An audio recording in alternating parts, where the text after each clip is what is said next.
जय हिंद दोस्तों। पहले वीडियो देखिए, बाद में मिलते हैं।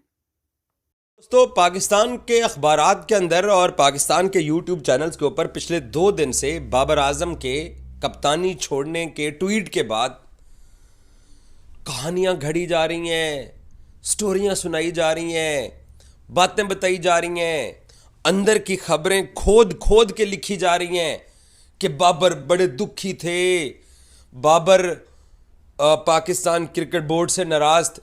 बाबर को एक एक चीज़ का पता था। मैंने अपनी पिछली स्टोरी के अंदर भी बोला कि पाकिस्तान क्रिकेट बोर्ड के सरबराह मोहसिन नकवी और बाबर की कोई मुलाकात नहीं हुई, इसके अलावा कोई खबर नहीं है।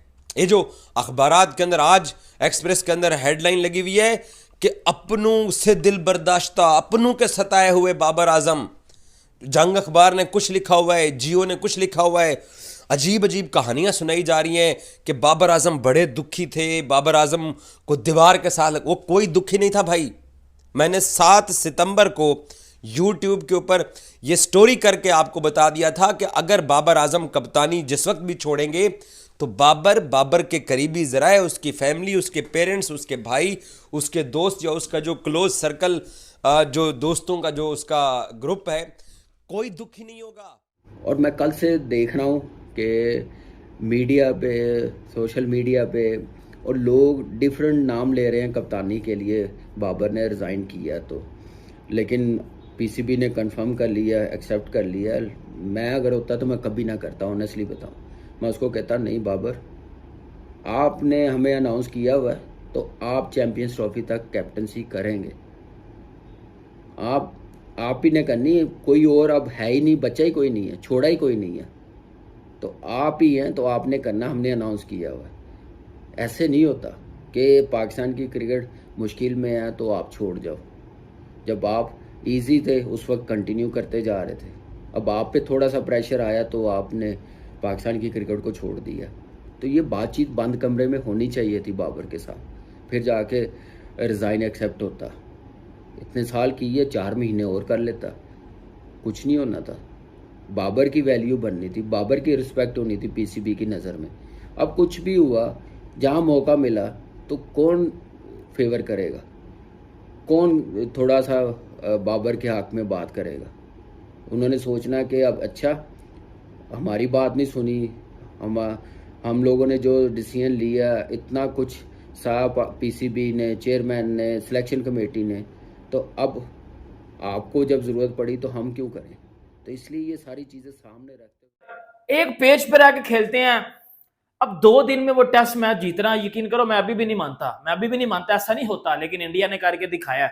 ठीक है, अगर मैं WTC पॉइंट्स टेबल की बात करूं तो इंडिया ने 11 मैच खेली हैं, ठीक है, जिसमें 8 जीते हैं, 2 हारे हैं, 1 ड्रॉ हुआ है। 98 इनके जो है वो पॉइंट्स, अगर मैं बात करूं 74.24, मतलब इंडिया के जो पॉइंट्स है ना वो इतने नजर आ रहे हैं। ठीक है, 11 मैच है, ऑस्ट्रेलिया के 12 मैच है, ऑस्ट्रेलिया के 62 है, श्रीलंका के 55 है 9 मैचेस में।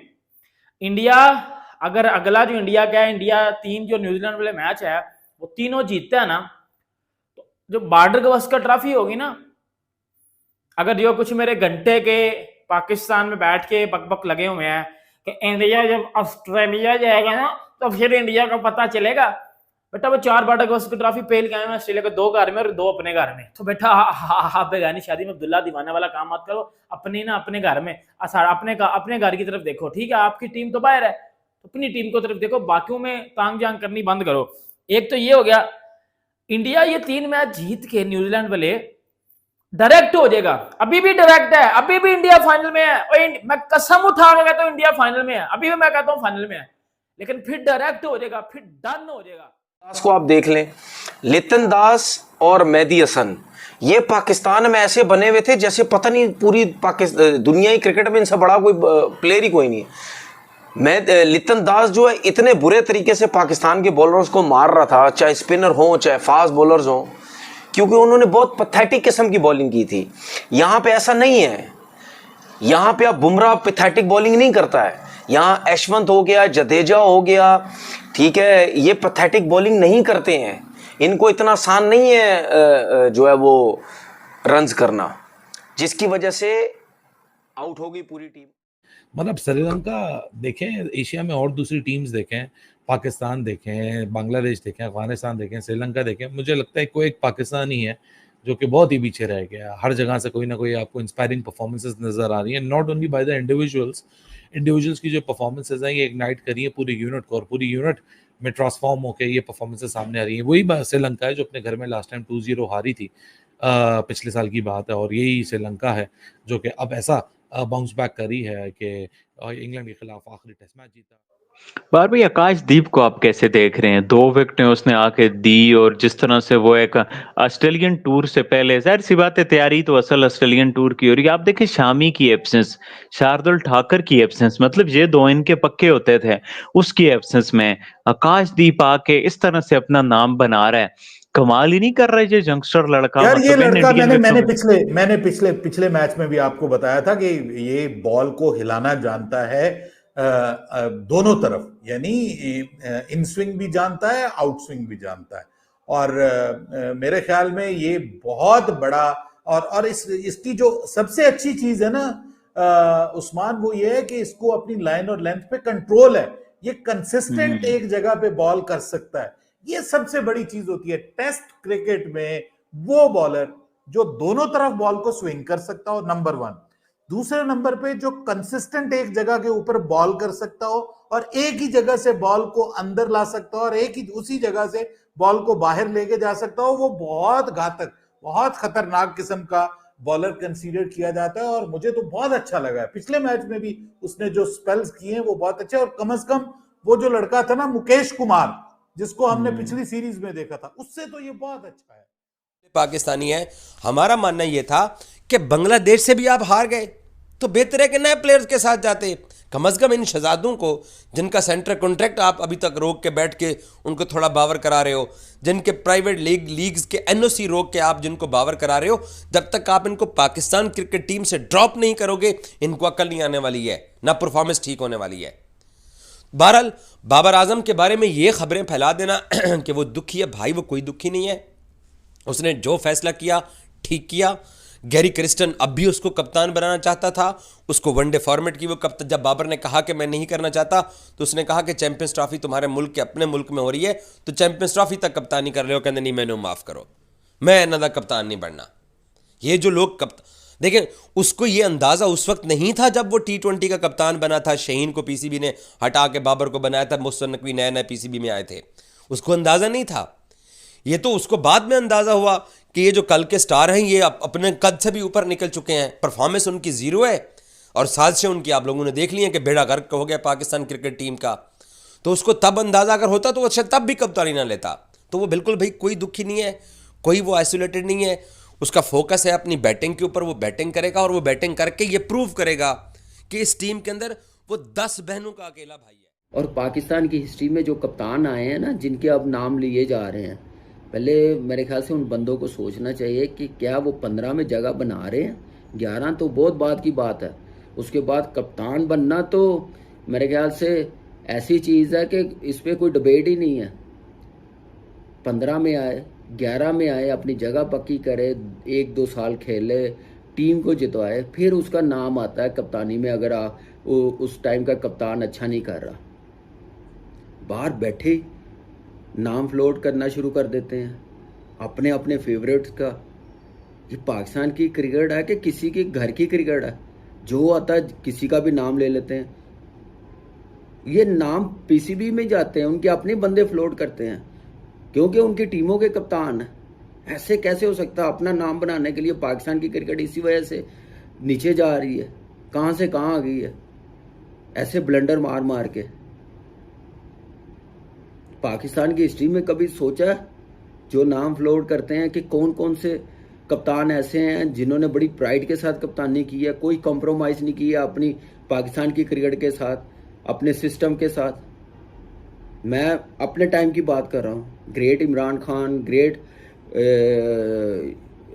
क्या नाम है, मुश्ताक मोहम्मद, क्या नाम है, उसके बाद सलीम मलिक का हर बंदा हाईली रेट करता है हमारे।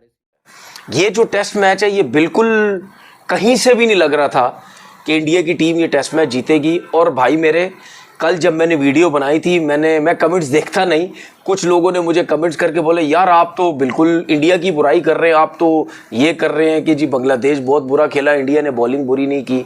भाई मैंने कब बोला इंडिया ने बॉलिंग बुरी नहीं की? इंडिया ने आज भी अच्छी बॉलिंग की, ठीक है, बॉलिंग अच्छी की है तो उनको आज भी आउट किया और पिछली इनिंग में आउट किया था ना।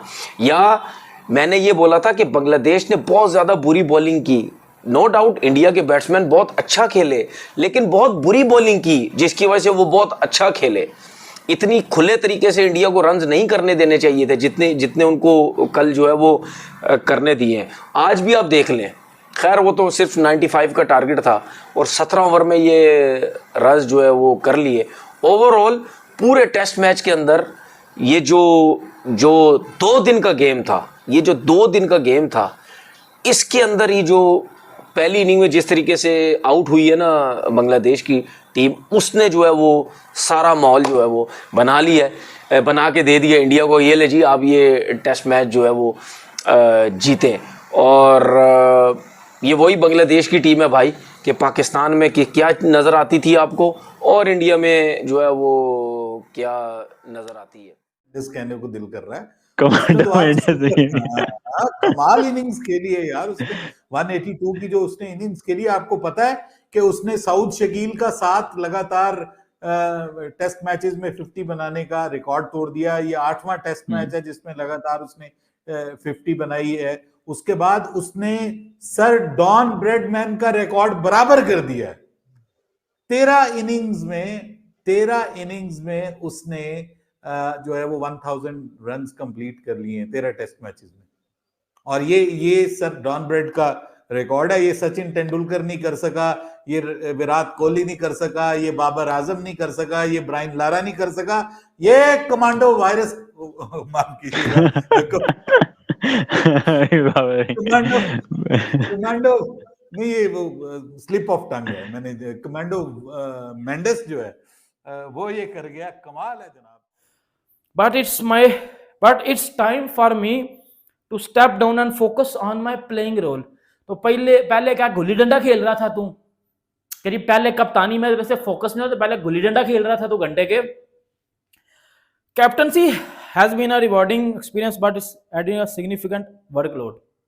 तुझे ये नहीं था पता, तुझे आज पता चला कि भाई कप्तान का क्या काम होता है। जो हम भौंक रहे हैं कि कप्तान का अलग काम होता है, आप भी सबको पता चले कि जी वर्कलोड भी आता है कप्तान पे। तो घंटे का कप्तान है ना तू। I want to prioritize my performance, enjoy with batting and spend quality time with my family which bring me joy।